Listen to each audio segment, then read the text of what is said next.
Tom, I'm as ready as I'm going to be to put up some numbers, so hit me with it. What is this week's big number?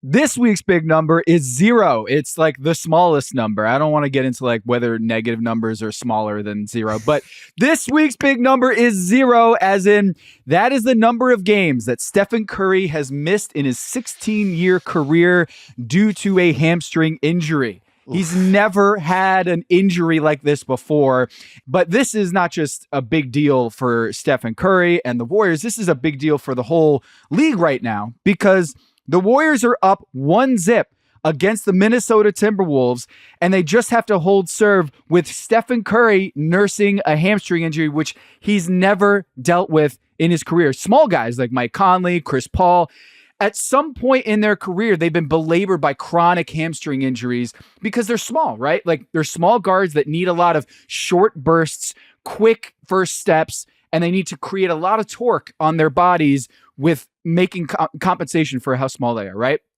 Steph Curry's never had this issue. It's always been about his ankles, right? And then he strengthened his hips. And I've done this story on Stephen Curry where like his hips are like, there's a Shakira line here somewhere about hips don't lie. But Steph Curry has like the greatest hip strength in the NBA relative to his size. And I think it's part of the reason why he's never had a hamstring injury. So this is kind of uncharted territory. And when you look at the Golden State Warriors going forward, the stat is the Warriors have played 1,436 games in the Steph Curry era. And in that 1,000 plus games stretch, they are a 53-win team, a win percentage of .646 with Stephen Curry in uniform. Without him on the floor, Dan, the Warriors fall from a 53-win team to a 32-win team. Oof. A win percentage of .392. That, my friends, is impact. So Stephen Curry is basically the difference between a 52-win team. This is 53-win team for his entire career, down to a 32-win team, a lottery team when he's not in uniform. But most of those games were without Jimmy Butler, adult diapers, Dan. This episode is going to be a long, just a long monologue. It's a duologue. Is that a word? Like it's called dialogue, but yeah, that's fine. Duologue is what works too. We just have a different vowel in there. I'm so dumb. I'm going to confess something about not just about my stupidity. I took a 10-minute nap. I set my phone to a 10-minute timer at halftime 2 nights ago, just to get a 10-minute. Like I probably won't wake up if I fall asleep on this couch. I took a 10-minute nap during halftime. I mean, listen, that's you think. I know you say it's that you're dumb. Is you thinking ahead, because I don't do that. I'm just like, surely the combined effects of coffee and just diet soda are going to just keep me going at the same level of. I mean, I guess how high a level I'm operating at any given point is a matter of some debate in my family and also on the internet. But the idea that it's just going to keep going, and I'm like, this is never going to stop. And then I'm like, and yeah, you wake up and you're like, oh, the game's over. Nice. Okay, cool. I got to play some catch up. Anyway, you were saying. Yeah. There's another little number here, or a big number, 125, Dan. That is the number of injuries that Stephen Curry has been logged in Jeff Stotts' injury database. Jeff Stotts is the go-to guy for NBA injuries. He has 125 various entries for Stephen Curry in his career, and none of them have to do with his hamstring. So what do you need? You need adult diapers. You need the guy, Jimmy Butler, that we have called adult diapers on this show. Dan, I'm trying to remember how we got to that point. It's that whenever you make mistakes, you need Jimmy Butler, and it's kind of like you need adult diapers. What is it? It was when this goes down, you're really glad you have them. And the context for the discussion was he is the mistake corrector and also the mistake creator. So like the idea that when his arrival to the Warriors turned them into a team that like barely ever turned the ball over, that created more turnovers, and that valued possessions, that generated more possessions than the other team and got the most out of them. And that idea of like, when it's really tight, when the game, it's a high pressure situation, high leverage minutes, he's the guy you want the ball in his hands, or at least a great option to have alongside Stephen Curry. In the absence of Stephen Curry, Jimmy Butler seems like he's going to take on an outsized importance in the Warriors' plan of attack. Probably best for the Warriors to program the next foreseeable future that Stephen Curry isn't going to be with them. And I think getting into that mindset will help them because Steph Curry can't come back 50% with that hamstring injury. Right. He has to be back at 100%. The way the torque that his body, just that fulcrum of his hips and the way that he starts and stops, the side movements, you can't bring Stephen Curry back at 50, 75% hamstring strength because something else in that chain could potentially break down. You don't want to see that with Stephen Curry. So I suspect they're going to be cautious with him at this stage of his career and being a little bit on the safe side, bringing him back, which means Jimmy Butler is going to become that much more important. Buddy Hield is going to become that much more important. When you look at the numbers, Jimmy Butler, when he's on the floor without Stephen Curry, the Warriors are actually outscoring opponents by 11.2 points every 100 possessions. No Steph Curry on the floor, Jimmy Butler on the floor. It's actually, their net rating is better. In a weird way, Steph Curry and Jimmy on the floor is 4 points every 100 possessions margin. And then you take Steph away and you keep Jimmy on there. Adult diapers is winning that battle. And I'm not saying that Steph, they're better. Of course. Steph worse. Steph better is the slogan of the mantra of the Warriors fan base. I'm not saying that they're better without Steph. What I am saying is he is exactly what the Warriors need in this situation. He is a stabilizer. He's a guy that's going to keep the free throw margin a lot higher than without Jimmy Butler. They're not going to make as many mistakes. And we know Steph Curry, when he's on the floor, they tend to play a little more high risk, high reward basketball. With Jimmy Butler out there, it's a lot steadier. And you get that two-way play from Jimmy Butler, and it's just a matter of whether he can kind of play the 42, 45 minutes that's required. And also there's a second part to this, and that's Buddy Hield. Buddy Hield has led the last two games, led all players in those games, whether it's the Rockets, the Warriors, or the Timberwolves. He's led them in scoring in both of those last two games. And this good cop, buddy cop, whole thing that we have with Jimmy Butler and Buddy Hield. Dan, it's my favorite thing going on in the playoffs right now. It's so amazing. It's great. Have you seen the clips? Oh, yeah. The shouts out to Raymond Ritter and Warriors PR for making sure that after game one, you had Jimmy Butler and Buddy Hield going to the podium together. That was really, really smart. From a content perspective, we certainly appreciate it.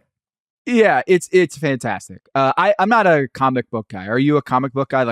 I had to look up whether Batman was a DC or a Marvel comic. Oh yeah, no, I'm more than that. I was pretty big into it as a younger person, and still we'll get into it from time to time. But the idea, Buddy Hield had a great joke after Game 7 against the Rockets. I think it was when he said I'm Robin, Jimmy's Alfred, his name's literally Butler. And I was like, well, that's pretty good. Buddy Hield gets it because he's Alfred is the butler. So how could it not be? And then of course, Jimmy Butler immediately dispensed with that. But is there a comic book hero that forgot shorts or wore the wrong shorts, wore the wrong attire? I know Superman took off his outfits, his Clark Kent suit, and then he became Superman. Is there an equivalent here, or some tie-in in the comic book universe? Honestly, the first superhero that comes to mind here in terms of a shorts problem is Quail Man, Doug Funny's alter ego on the cartoon Doug, who had underwear over his shorts. And a belt on his head, which I don't know if that's Buddy Hield. I mean, I don't know. Listen, would you be stunned if Buddy Hield came out for the next game with a belt around his head and his underwear over his shorts? Not necessarily, especially considering he literally had to stop game one so that he could go back and go put on the right shorts. Listen, I think you do this for a long enough amount of time. You think you've maybe seen everything. It's what a wonderful reminder that the NBA can provide something new for even the most hard-bitten and experienced journalists. It's kind of incredible. I want to watch this clip real quick, if we can. Let's pull this up. No. I'll start out. No. I'm Batman today. I saved the day. He's still Robin. All right. Well, I'm still Robin, yes. And Steph's still Batman. And Buttered is still who he is. I mean, Buttered. But you had another good game, man. Except for that stupid thing you did at the beginning of the game when you didn't have on the right shorts. It's not real Robin and or Batman like. Buddy, what happened with the wardrobe malfunction? Jimmy switched it out. It was Jimmy's fault. Okay. Jimmy switched it out, and that's what happened. So I was looking for my shorts, and I thought it was the right one. He said, "Yo, put these on." It was the right, and that was the. That's what you're going with. Yeah, I'm going. Jimmy, it was Jimmy's fault. His locker's next to my locker. I was looking for my shorts. He said, "Yo, why can't I have my shorts?" Oh, I see there, and I put them on, and it looked just alike. And after that, got a fine for it. So it's cool. It was Jimmy's fault. Blame Jimmy. Jimmy, I mean, obviously, you know, there's always so much responsibility on you, but when you see Steph go down, Responsibility in the shorts too. Like I'm telling you, a lot of responsibility on him. He's not doing his job. All right, so I don't know, Dan. So Batman is the alpha, and then Robin is the beta in this whole sense. Number one, number two. Okay, Sure. like so. Wait, Hero Buddy Hield. If sidekick. he's Maybe let's get away from alpha beta. Hero Okay. sidekick. Let's go that. fair, thank you for saving me there. So Dan, what is your interpretation? Is Buddy Hield the Batman? Because this guy has saved the Warriors here in the sense of like when Steph Curry's not out there, you get the second highest 3-point maker since he entered the league 2016, 2017. Buddy Hield is number 2 on the list in most 3-point field goals made behind Stephen Curry. It's a nice insurance policy to have Buddy Hield be like, oh yeah, I can come in a pinch. You want me to be Batman? I can be Batman. When Steph Curry's gone and you got Buddy Hield right behind you, that is a nice insurance policy. So what's your take here? Who's Batman? Who's Robin? And who's Alfred, the butler? It feels like I don't know have the statistical argument for this. It feels maybe like Kevon Looney's Alfred, just sort of a steadying presence. Always good to have him. You know, he's going to provide whatever you need at a given moment, which he did coming off the bench, playing some great defense, offensive rebounding, all that in game 1. Jimmy obviously is more Batman than Buddy Hield is, but in terms of the best operation of the team in a non-Steph Curry environment, I think Buddy might be right here. It might need to switch over. And that sound you hear is Vivek Ranadive screaming, I told you he could be like this. But if you have Jimmy operating as the I'm in the secondary role, I am doing everything. I'm putting out the fires. I'm making sure the offense runs on time, but I don't necessarily need to be the highest volume shot creator, the highest usage player, the guy who's taking most of the shots. Jimmy can do that. We've seen him do that certainly in Miami over the years, but it's not necessarily where his talents are best used in a given game. And I think having him operate a little more like, I don't know, like sort of like Super Draymond as I bring the ball up, I get us into our sets, I drive, I kick, I make. Sometimes Jimmy just needs to take the layup or take the floater as opposed to getting into the lane and then spraying it out every time. But I think that's generally the way it moves more. And then if you've got Buddy doing that the off-ball marathoning and stressing out the defense by constantly being in motion, that might be the best way for this all to work because as you mentioned, if you're without Steph, you need the offense to come from somewhere, right? And that's been the challenge. It's going back to the first or second episode we did very early on in the life of the big number. The concern with the Warriors is always, what does the offense look like when Stephen Curry is not on the floor? And it has not been great. Across the 3 months since the trade deadline, so since Jimmy Butler got there, about 700 minutes, that's regular season play-in, playoffs, without Stephen Curry on the floor, according to PvP stats. So like 707 minutes of the Warriors playing offense without Steph on the floor. They have scored like the 26th ranked offense in the NBA in that span. And I think we can expect the fact that the Golden State offense really struggled in game 1 in the half court, 83.5 offensive rating in the half court. That's real bad.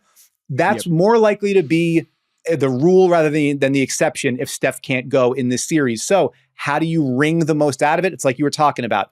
It's Jimmy in the possession game. It's low turnovers or no turnovers. It's getting a shot up every chance you get.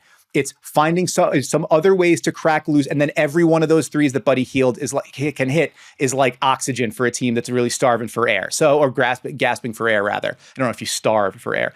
Anyway, I think that might be the way this needs to work best, because if you don't have Steph, your best chance as the Warriors is going to be lean on that defense, lean on Jimmy Butler's ability to create something out of nothing, hope you get 1 or 2 more crooked number Buddy games, and then see if you can just win a knife fight in the mud. It's not the way that we think of the Warriors winning, but they've won with defense like this more often than we think about, because we think about Steph, but the defense has always been a constant when they've been great. It's going to need to be for them here in this series. Yeah, I still think they have a good shot at winning this series. I picked the Warriors in 7, I want to say. Maybe I picked the Warriors in 6. Either 6 or 7. Again, sleep deprivation. Haven't slept. But I think they still have a chance to win the series. Obviously, they're up 1-0, so the scales tilt a lot in your favor once you have an advantage there. And secondly, they stole home court. They did it at Minnesota.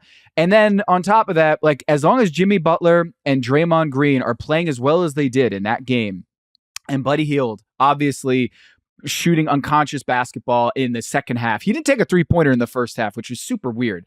Buddy Hield, Jimmy Butler, Draymond Green, if they can keep the Minnesota Timberwolves off the boards like they were in that game 1, we'll talk more about this in a little bit. I think the Warriors still have a good shot here. And I might not say that they're going to be favored the rest of the way, but I still think they have a good chance of winning this series now that they're up 1-0, even if they have Stephen Curry out for the foreseeable future. Jimmy Butler in the post-game press conference saying we need Steph back. It's hard playing without that man. I think he's being humble. And if you knew that plus minus, that net rating of without Stephen Curry, they're plus 11.2 points every 100 possessions. The Warriors are since the Jimmy Butler trade when Jimmy Butler's on the floor without Steph. A big reason for that is Draymond Green and Kevon Looney, all that stuff. We'll get into that. I just want to make note. Mike Dunleavy, I know Sam Presti won the Executive of the Year, but if Buddy Hield becomes like Steph Curry 2.0 here for the rest of the series, and then, of course, Jimmy Butler, that was a huge trade to acquire Jimmy Butler and extend this Coors window, championship window. This series is demonstrating, I think, how big of a swing that was for Mike Dunleavy, not only to get Buddy Hield, but also Jimmy Butler. So props to him for, it's one game. But they upset the Houston Rockets in that series, and now they're up 1-0. Can I give you one more thing just as a target date to keep an eye on here? The games are coming every other day. Game 1, Game 2, Game 3, Game 4, Game 5. So through 5, it's every other day. Game 5 is Wednesday the 14th. Game 6, if you need it, is Sunday the 18th. You've got 4 days off between Game 5 and Game 6 of this series if it goes that way. So if the Warriors can hold on, I think the opportunity for Steph to get back dramatically increases if you get to 6 and 7. 6 would be in Golden State on the Sunday the 18th. If you get to that point, I would imagine the odds would be significantly better, but obviously remains to be seen. And whether or not they're going to be able to hold off the fort, whether the Wolves can come charging back, we'll talk about some of the reasons why in the next segment here. Let's get the 4 little numbers on this Golden State Minnesota series without Stephen Curry. What needs to happen if the Warriors want to win this series? Dan, what's your first little number? First little number, appropriately enough for the state of play without number 30. It is 30, first little number this week. That's how many possessions Golden State spent in the bonus in Game 1, according to our friends at pvpstats.com. In the bonus, meaning you've gotten the other team to commit 5 personal fouls, and so now you are shooting free throws for the rest of the quarter. It is one of Jimmy Butler's superpowers. It's one of the after he got to Golden State, only 2 teams spent a higher share of their possessions in the bonus than the Warriors. About a little over 25% of Golden State's offensive possessions came where if they received a foul, they were going to go to the free throw line. In Game 1, that was up over 32%. Nearly a third of Golden State's offensive possessions came to where if they got fouled, they were going to the line. If you don't have Steph Curry and you don't have your best source of offense in the half court, your big home run hitter, you got to try to hit as many singles as you can. And the best way to do that is going to be to get to the bonus. So I think if you are the Wolves, perhaps you need to be prepared for the Jimmy Butler grifting experience of a lifetime in Game 2 and maybe the rest of the way. But that's like every touch foul, everything that you can, every early one you can get early in the period can really pay dividends later. And I imagine that's going to be a big swing battle here going forward in Game 2. Yeah, and especially when you got the older guys like Draymond and Jimmy Butler, like getting to the free throw line and getting those mini timeouts there to just get your heart rate down and get back into it is going to be huge. And I do think that Jimmy Butler, that's one area in which he is such a useful player, is getting the other team in foul trouble, getting them into the bonus, and getting those free throws, high efficiency looks. But I also think we should talk about how Jimmy Butler creates mistakes on the other end in the sense of turnovers. Like Jimmy Butler is such a steady presence, not just getting to the free throw line, but he has 37 assists this postseason and 4 turnovers. Wow. 37 assists, 4 turnovers. This is the mistake margin we're talking about. He almost never makes a mistake. He forces you to make mistakes, fouling him or fouling teammates. This guy, Jimmy Butler, gets you out of position and puts his team in position to get to the free throw line. And then in the other side, he doesn't let you get out in fast break opportunities because he never turns the ball over. I looked this up, Dan. Historically, there haven't really been anybody in postseason history who has an assist to turnover ratio quite like Jimmy Butler right now. Jimmy Butler has fewer than 1 turnover every 100 possessions. His turnover rate is 0.8 this postseason. Less than 1 turnover every 100 possessions, and the ball is in his hands a ton. He has 7.9 assists per 100 possessions, which is unreal. Like a 7.9 assist rate compared to just a 0.8 turnover rate. We've only seen one guy, Fat Lever, did it once better than Jimmy Butler in postseason history with at least 200 plus minutes, fewer than 1 turnover every 100 possessions, more than 7 assists. That's insane. And so Jimmy Butler leading the offense with Draymond Green, they got to limit turnovers. They got to get to the free throw line and push Jaden McDaniels, push Rudy Gobert into foul trouble, and they will be in big trouble if that happens. First of all, just any episode of The Big Number that includes Fat Lever, thumbs up, 2 thumbs up over here. Absolutely love it. How cool a nickname do you need to have for Lafayette Lever to not be good enough? Fat is right. We're going to get quicker. Edit it down. Cleaner. Very nice. It's an incredible point by you to sort of note how much he creates versus how much he gives away. And this is where, it's where the Warriors need to be, right? We talked about they became one of the best teams in the NBA at winning the possession battle. Basically, as soon as Jimmy got there, you need to do that at an extremely high level to be able to have a chance if you don't have your home run hitter in Stephen Curry. The Timberwolves home run hitter is Anthony Edwards. It's contagious. It's contagious. The Timberwolves home run hitter is Anthony Edwards, and that brings us to our second little number. That is 43.2%. It's Anthony Edwards' effective field goal percentage in Game 1.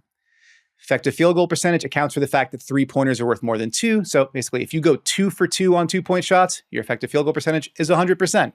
If you go 2 for 2 on 3-point shots, it's 150%, right? It's what would you need to shoot on 2-pointers to, what would that your percentage be? 43.2 is not great. It is the 6th lowest outing of Ant's postseason career, which is now 33 games long. He didn't score until he made a free throw with 1:04 to go in the first half. He didn't make a field goal in the first half. He went 8 for 15 at the rim and 1 for 7 outside the paint. It was a really rough night for him. And Timberwolves coach Chris Finch, who has pretty openly been coaching, he's coached Ant hard over the course of his career. Mm-hmm. He let him hear it in the post-game press conference, made no bones about it. Quote, "It starts with Ant. I thought he struggled, and then you could just kind of see the light go out a little bit for a while. Then obviously we had to try to get him going in the second half. I think it was one of those games where he kind of came out with a predetermined mindset of what he was trying to do rather than just play the game that was in front of him." He talked about the importance of Ant still needing to carry the energy for the team, even if the shots weren't going down. If Anthony Edwards is not able to be that home run hitter for the Wolves, then it feels like the run of play should be tilting their way because of Steph's absence, but you still need Ant to come through in a big way. Was unable to do that in Game 1, Tom. There was that stretch where he drove into the paint, missed it, got his putback opportunity, rebounded it, and then missed it short again. Yeah. And I was like, dude, he's out of it, man. This is not what we're used to seeing from Anthony Edwards, where if he's getting into the paint, he's throwing it down or he's not making the same mistake twice. And I think Chris Finch, you nailed it. Like, he got in his own head a little bit. He lost his spirit, like he lost his energy. He was 0 for 3 in the first half from downtown. And that's not like him. He's like one of the most high volume 3-point shooters in the NBA, but he went through a stretch where he missed 16 straight 3-pointers dating back to a few games ago. This guy needs to be, like we talked about alpha before, like he needs to be way more confident and playing with way more spirit than he did, where it seemed like for stretches of that game, I don't know if you felt the same way. I was like, is Ant on the floor right now? He just seemed like he was lost. And that's what Chris Finch was talking about, is he just wasn't himself. And I think they really need Anthony Edwards to rediscover what makes him so great and playing with that intensity and not feeling like he's in his own head. I think he's missed something like at one point 17 of his last 18 3-pointers, and they need him to be much better in game 2. Well, what's interesting about that, though, is so he did get going in the second half, right? And you heard Chris Finch in that quote earlier say, like, we had to kind of get him going in the second half. How he got going in the second half was getting downhill, getting into the paint. And I think something to keep an eye on is that after missing his first 10 shots, he made 9 of his next 12. 6 of his 8 makes at the rim came with Naz Reid on the floor and Rudy Gobert off of it. So you have a stretch 5 instead of 1 in the dunker spot. You're stretching out, spacing out the defense a little bit more, creating wider driving lanes. And that's obviously, they're not going to be able to go away from Rudy Gobert. They're not going to want to go away from Rudy Gobert. He's capable of having a massive impact on the series. In terms of getting Ant going, though, moving him into a situation where you got more space to create more opportunity to get downhill and into the paint and try to finish over, with maybe Draymond Green's not in the paint waiting because he's out guarding Naz Reid or he's lurking outside. Game 1 offensive rating, when they had Edwards and Naz Reid on the floor, 105.7. Not great, but compared to what it was when Ant and Rudy were on the floor, 87.5, nearly 20 points per 100 possessions bigger. That's something to keep an eye on. It's in terms of just how you get Ant going, how you get him downhill, how you declutter the paint might be something to keep an eye on there for the Minnesota Timberwolves moving forward. Third little number kind of relates to what we were just talking about, 13. That's how many shots Draymond Green was credited with contesting in game 1, according to NBA advanced stats. And honestly, that felt low. I was thinking about watching him. It felt like he was absolutely everywhere, especially in that first half. He started out on Julius Randle, but he would come off of him to show on those Ant drives, get a hand up and wall off the front of the paint, shading over towards Jaden McDaniels, cracking back to get a body on Rudy Gobert at the rim, tapping the ball out to keep from offensive rebounds going down. Like everything that you needed from Draymond Green, it was right there, and it sort of manifested in a disaster opening half offensively for Minnesota that put Golden State in front. And I think offered a reminder of like what makes Draymond Green so special this time of year and what has made him so special across postseasons for the last decade. I mean, when he picked up his 5th foul, I was like, this is another comeback and / collapse. Like the Warriors are not going to be able to get Draymond Green playing as fierce and as physical as he likes to be because he's afraid of getting in foul trouble. But he still defended at a high level, and that's Draymond Green. That's the entire encyclopedia or museum of moments in his head that he can go back to where he played big in big moments. And just Draymond Green, he's an incredible defender, one of the best ever. And they're going to need that for the rest of this series because they're not the margins are much slimmer without Stephen Curry on the offensive end. But yes, they can kind of sharpen defensively, I think. If Draymond Green is going to defend at a high level, they're going to give themselves a really good chance here. What's your final big number here? My final little number this week, Tom, geez, to remember the segment title, is 39.6%. And that was Golden State's offensive rebounding rate in game 1. They pulled in nearly 40% of their total missed shots. It would be Golden State's 6th highest offensive rebounding rate of the season, and their 6th highest in any playoff game going back to 2018. So wow. a positive outlier for them in terms of how many missed shots they bring in. You mentioned it to me in the rundown here, looking at just 2-point shots. That was 45%. So 13 of their 29 missed shots inside the arc they got back. Team-wide effort. Jimmy Butler had 7. Buddy Hield had 4. Kevon Looney, Gary Payton II, and Pat Spencer, the mustachioed lacrosse playing wonder, got off the bench and grabbed a couple offensive rebounds. So you had multiple offensive rebounds from multiple players. And it wasn't a wildly efficient source of offense for the Warriors. I think they only got a 1 point per possession on putbacks, but every extra possession helps, especially this time of year and especially in a series where you are down Stephen Curry. Here's what I'll say about that. The Warriors were supposed to get crushed on the boards in this series. Yes. Right? Like this was supposed to be the biggest advantage after what we saw, what the Timberwolves did against the Los Angeles Lakers and their small ball lineup. And you got the Warriors here that oftentimes Jimmy Butler's, being the big man on this team. This was a huge miss by the Minnesota Timberwolves in this game. It was embarrassing, their work on the boards in this game. So many guys. There was gang rebounding by the Golden State Warriors where they were crashing. They were quicker to lose balls. That was an embarrassing performance for the Minnesota Timberwolves on the boards. I mean, Rudy Gobert is supposed to be that guy who's able to clean up not only their offensive misses, but also just secure the glass on the defensive end. And they did a horrible job of doing that. And one other thing here is if you are down Steph and Curry, you want to shorten the game as much as possible. You want to slow down the pace so that if you do get into a track meet with those legs, with those old, the tread on those tires with Jimmy Butler and Draymond Green, they don't want to get in a track meet. What they do want to do is shorten the game, lower the number of possessions. And one way you do that is you win the offensive battle, offensive rebound battle. And the Warriors' average possession time was 17.4 seconds in game one compared to the Minnesota Timberwolves. They're at 13.8. So if there's one way you can survive without Steph is shorten that timeline as much as you can by shortening the number of possessions that are played in this series. And one way to do that is to get stops defensively and also own the rebounding margin. That is unbelievable performance from the Golden State Warriors in that first game one. Yeah, and just one more note on Gobert, because I think he winds up going under the microscope for game two. I think it's not just that he wasn't able to lock down the defensive glass. It's also he wasn't creating a ton on the offensive glass. And the Warriors were able to slot Draymond onto Julius Randle and really defang him, in part because they could throw Jimmy on Rudy Gobert and say, we feel pretty comfortable that even though this dude's a half foot taller than Jimmy Butler, they're not going to like win that matchup. And Rudy had a couple of possessions where it worked, where it's like one tap out in the opening minute, offensive rebound putback, one duck in like 3 minutes into the third quarter where he gets a deep steal on Jimmy after a roll and turns around and puts him in the basket with a dunk. But that's it. That's like two plays where that size advantage wound up playing out in Minnesota's favor.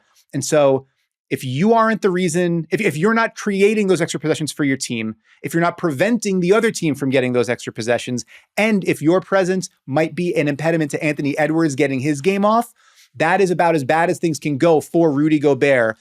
That's worse. It's more damaging than getting like sauced up by Luka Doncic on one step back, right? Like the overall full game impact of you're not dominating the offensive glass, you're not dominating the defensive glass, and you're not making them pay for guarding you with a small. That can't continue to happen. He needs to, if he's going to be a swing factor in the series in a positive way for Minnesota, all that stuff's got to change come game two and moving forward. Because otherwise the size, the physicality, all those other advantages that Minnesota is supposed to be able to bring to bear in this series, they go away. So if he has another game like he has in game one, the Warriors' chances of getting game two and like really putting the screws to Minnesota in this series, they go up dramatically. If he's able to turn that around a little bit, meet the physicality, meet the intensity of this matchup in the way that he wasn't able to and that they weren't able to in game one, that's something that could really swing the series and get Minnesota back on the right track.